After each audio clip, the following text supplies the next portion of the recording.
And here on GCR, as we continue along on a Thursday edition of the program, let's continue to discuss the Birds. Joining us now, he covers them, of course, for the Baltimore Banner.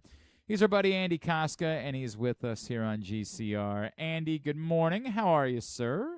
I'm good. How are you guys? I'm all right, man. I'm having a weird time with this because I don't like the obsession over this one thing that happened in this game because the Orioles' problems are significantly more than, whether or not there was a home run that was hit in a game that they lost by 2. But the conversation is relevant, and I think the reaction is warranted, which isn't, is this why the Orioles lost this game, or is this why the Orioles find themselves in the position they're in? It's, how is this just acceptable for this sport with as much money that's at stake to just shrug their shoulders and say, I don't know, we just really can't get an answer. Sorry, too bad.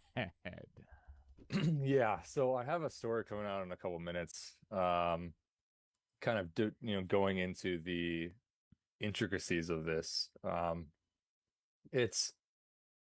spoke with a source that has knowledge of the MLB's viewpoint of this, and that person indicated, pretty much that it's not as simple as just like sticking a camera up there. They would have to kind of create in this person's viewpoint, they would have to create a technology similar to what they're trying to do with they're trying to be able to measure check swings and have check swings, be like defined and measurable. They're working on that technology. They would have to also work on this sort of technology rather than just have a GoPro that sticks up, which seems like the no-brainer, solution. I don't know. I won't necessarily comment on, whether that makes sense or not. That's just kind of the understanding I gathered from MLB's point of view, that this is not as simple as, in their viewpoint, as sticking a GoPro pointing up and determining it. Part of that is because every ballpark's different. View angles might be easy in one ballpark, might be less easy in one. I was thinking of goal line technology in soccer. Like, why don't you just do that? Pylon camera in football, why don't you just do that? All that is to say, like any good organization, it will probably take years. Great. And this is also, this is also something, admittedly, this happens a handful of times a season. This Right, is probably not the forefront of MLB's worries.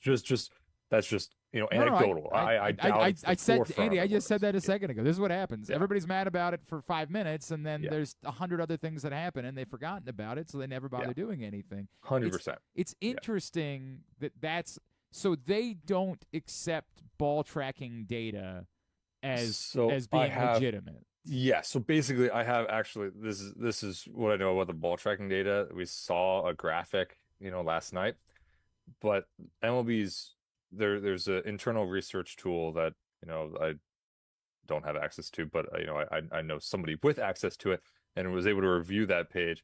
There are two things. There's a graphic that is showed and I think we saw that circulating Twitter, that shows the ball seemingly fair. That is what the Orioles were talking about in the dugout. They saw that graphic, which seems to show the ball is fair. However, there's a moving illustrator that is also on that page that shows basically where the ball tracking technology is at the exact time. It loses track of the ball just over third base. It doesn't even show it. And later on Twitter, Mike Petriello from MLB.com pointed out that the graphic that was shown, the still image of the graphic that was shown, that is an internal estimation. It is not a definite of the ball flight. Furthermore, thank you. That's from Jacob.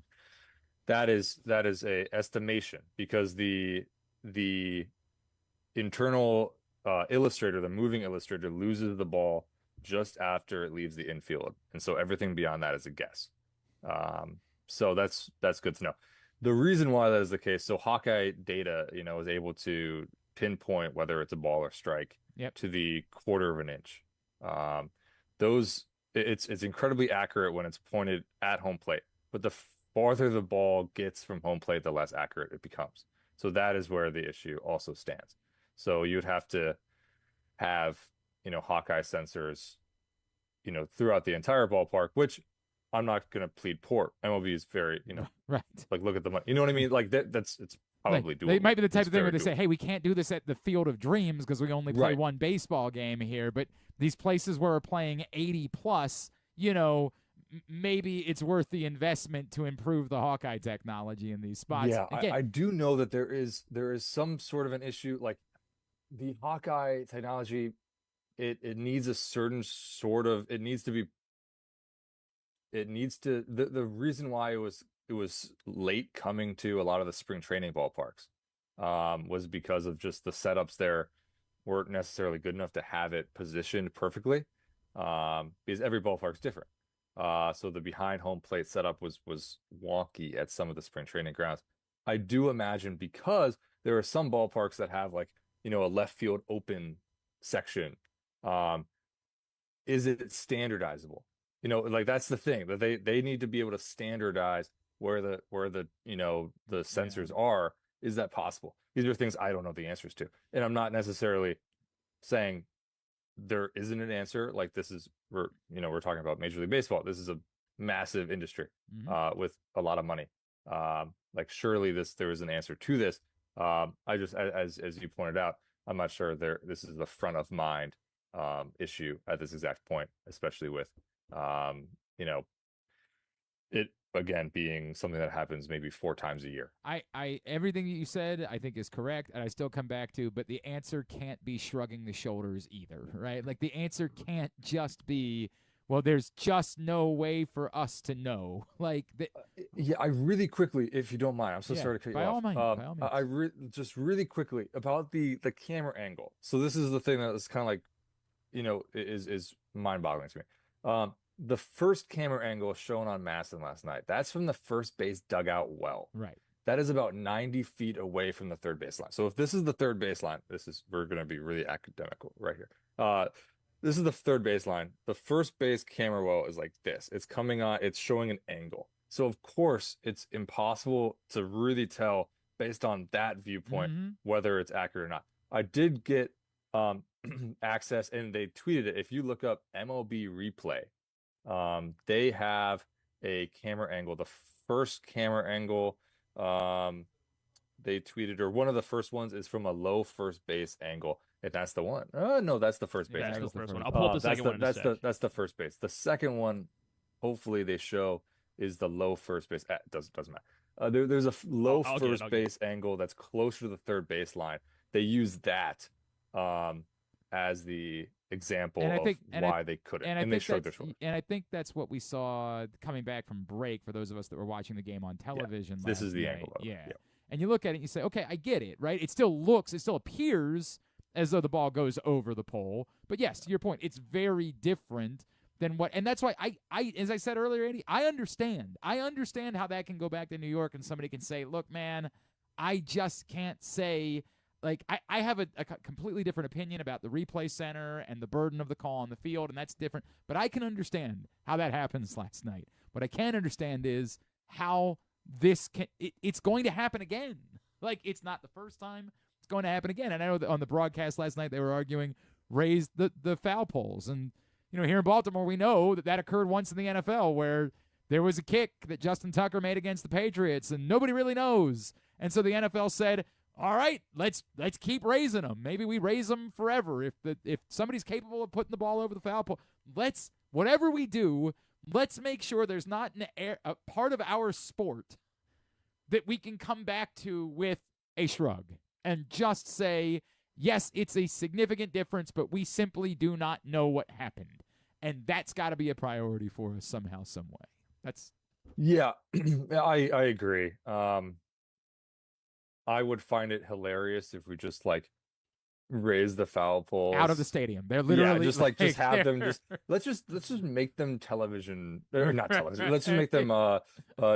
telephone poles. Let's just raise that sucker all the way up. Radio barely exists anymore, Yeah. Andy. We can maybe take those like towers and bring them into baseball stadium. It would be even better if you've seen those like fake tree ones when you're driving on like the ICC or whatever. Yeah. There's like a you just put a tree out there. And make it a telephone pole. It would be awesome. I think we should consider it. Yeah, there's yeah, the frustrating part and the reason why I understand, despite what I just described about everything, and like this is why they couldn't make the call, yada yada yada. It's because it all comes down to, it seems in the year 2026 that we should be able to make that call with technology. Um, it wasn't in place last night. It was hard to make that call. The first base low angle that we saw, the second video clip that Griffin showed, that is a little bit more questionable. Yep. Was it fair or foul? It's annoying, honestly, that it has to come down to this what if, because again, they lost 5-3. Who knows how things would have gone differently though? What was the pitching matchup? Actually, it probably would have been the same pitching matchup. But the things were different. If they go into that, eighth inning or whatever it was, with a 4-3 lead, it could be a different pitching matchup, things of that nature. Well, and Andy, it's obvious the conversation is so much more than last night's game. This could happen in a playoff game in the bottom of the ninth inning. And it would be deeply embarrassing for the sport for the answer to just be, sorry, we couldn't figure it out. We couldn't figure out a way to adjudicate our sport. You just got to figure it out. That's it. All right, now let's talk about the Orioles. I don't know if there's anything else we can say about this. Fix it is the point. I think the continued frustration is every time you see something that's good and the things that look to be different for a moment, you're reminded that nothing about this team is predictive. Like, there is nothing that happens that is predictive. That when an Orioles fan says, well, I hope this is the moment where everything's changing, it's never been the moment where everything's changing. And I think, to me, the bigger frustration is it's going back to resorting to either you're hitting solo home runs or nothing, and that's what last night's game was. I just don't know. Like, I keep asking myself, can they be the team that goes on a stretch and wins some games? Because I do still believe that it's not going to be a sub 500 team that gets in. I think there's going to be someone who puts it all together, and I just don't see anything that makes me believe they have the consistency to be that team. So this is interesting. I was talking to an American League executive, who will go unnamed. That person said that they thought an 83 win team will make the final AL wildcard spot. Okay. That's what they think the cutoff will be. That's based on, all sorts of internal, metrics and lots of guesses at the same time. So it probably won't be 83. But like, when you think about the number of teams that are within reach of 83 wins, that's quite a lot, including the Orioles. Like, they, definitely could. The issue I have overall is I keep thinking, like, in Tampa Bay on Sunday or Monday. Yeah, that was Monday. It was a wraparound series. The finale in Tampa Bay. I wrote a story basically like, who are these guys? Like, are they, which team are they? Are they the good team or are they the bad team? We've seen it all this season. I think I've come around to the idea that, no, this is just who they are. They're just an inconsistent team. Like, that is also an answer. Like, it doesn't have to be one or the other. Yep. It can just be both. And we're unfortunately seeing it almost every night. And for me, like, I don't live the up and down like a fan does. Right.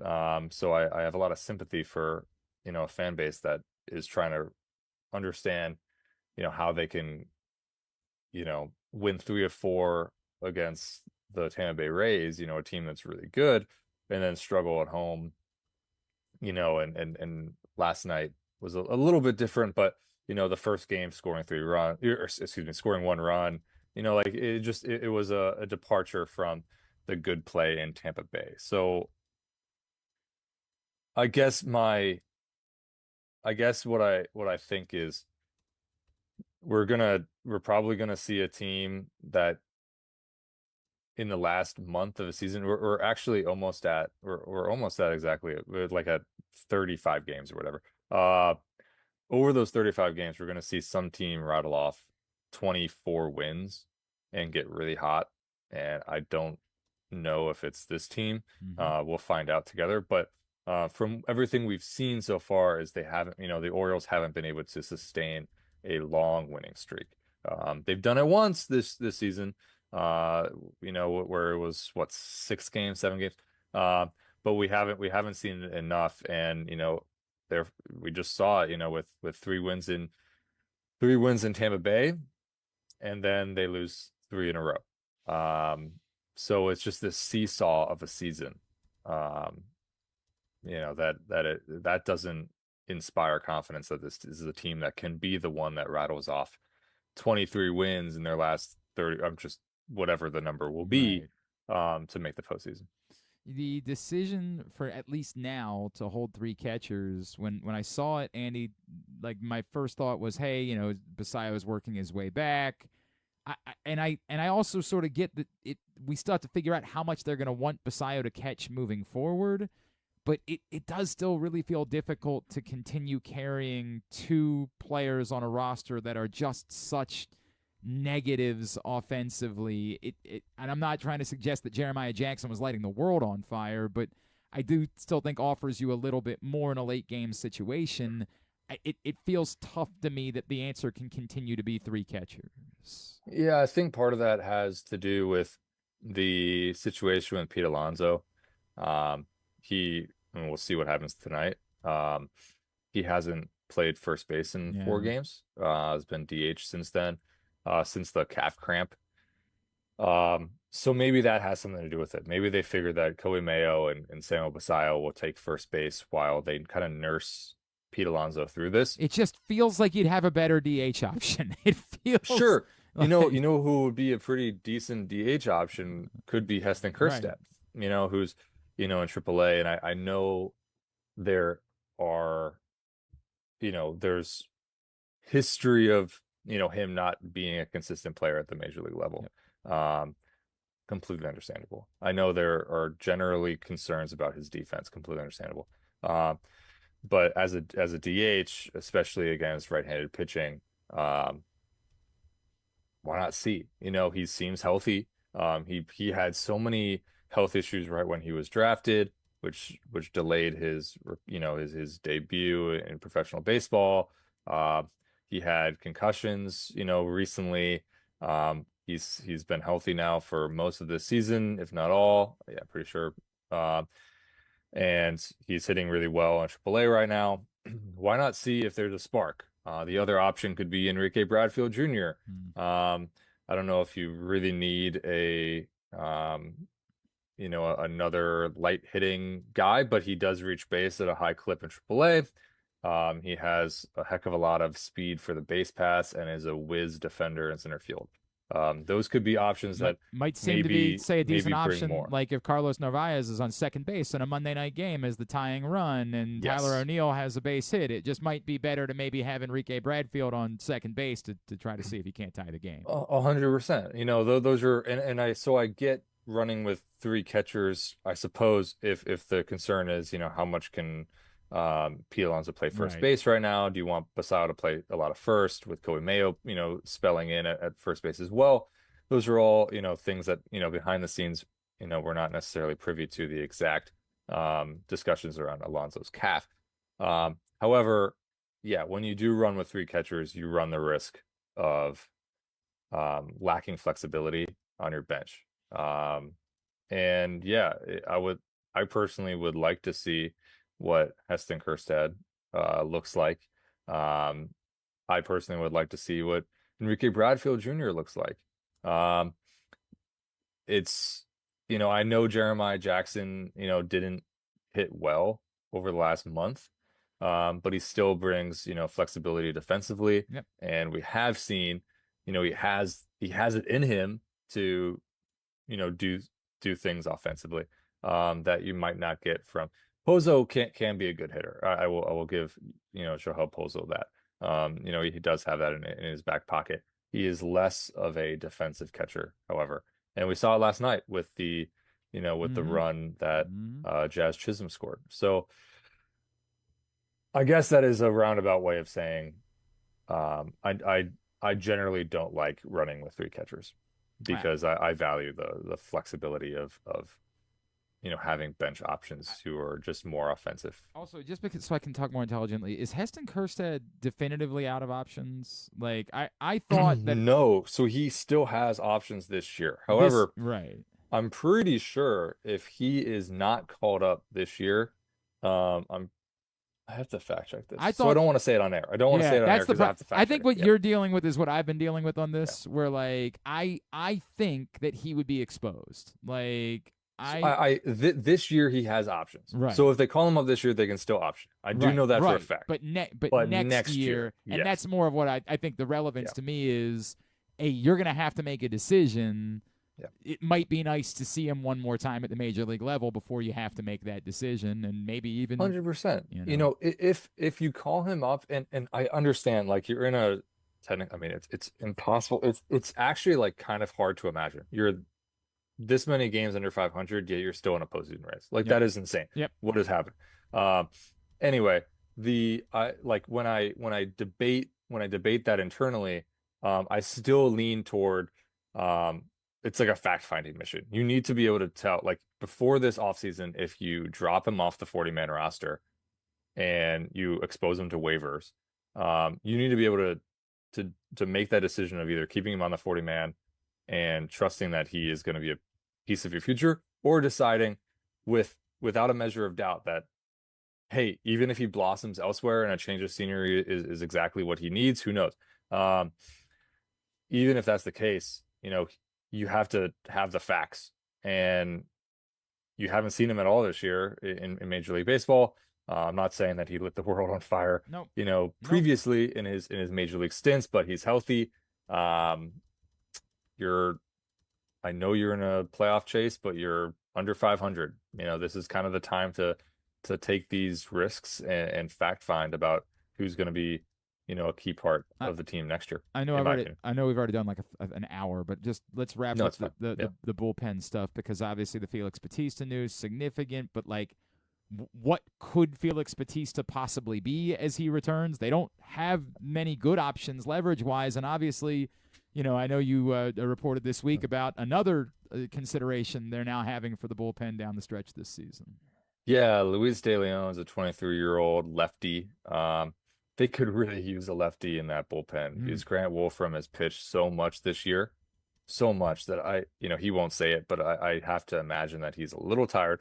Um, Josh Walker has looked good, in the last couple weeks, but again, not necessarily, the most storied, lefty that you've, ever had. Um, by the way, Nestor Erman is going on the Norfolk Tides injured list as of this exact moment. So Great, that is a great. prospect, right-handed prospect that will not be an option for September. He is going on the injured list right as of this moment. Anyway, Got any more good news? Got any more? no, yeah, no, but that uh, is the latest. Nestor uh, Erman to the injured list. Where was I? uh, Yeah, so Luis De Leon, I'd like to see him, September 1 call up maybe, see what it looks like in the bullpen. Give you another southpaw option, a guy that can probably go 1+. He's obviously a starter, but you don't want to stretch him too much. I imagine he could do 2 innings easily out of the bullpen. Um, Felix Bautista, it's a large question mark of what is he going to look like because he, hasn't appeared in a game in a long time. What's the velocity like? I haven't, he's not touching 100 right now. I'll tell you that. That's okay. He has such good of stuff course. generally, that he doesn't need to be the fireballer that he was. Um, but I would caution fans who understandably hear Felix Bautista, potentially returning. I would caution them just to say, like, let's keep expectations in check because it's hard to know exactly what he's going to look like, and you don't want to put too much pressure on this guy to be the savior of a bullpen, because he hasn't pitched in a long time. Yep. You know, it's tough. It's the reality. Yeah. Andy Kostka, let's at AF Kostka, obviously, is where you follow him. Of course, the BaltimoreBanner.com, and you've got the story coming today that's going to dive deeply into this. Yeah, I actually just published it. Okay. So you can post a couple minutes ago. What we'll tweet do it right now. Well, we will share that. We will share that as well at Glenn Clark Radio for people. The game just say, well, the game's existed for hundreds of years, and this just the way that it goes. We all sit here and shrug our shoulders. Yep. Andy, appreciate you, buddy. Always great to see you. Thanks for hopping on. Let's talk soon. All right. Sounds good. Thanks, guys. Bye. That's Andy Kostka.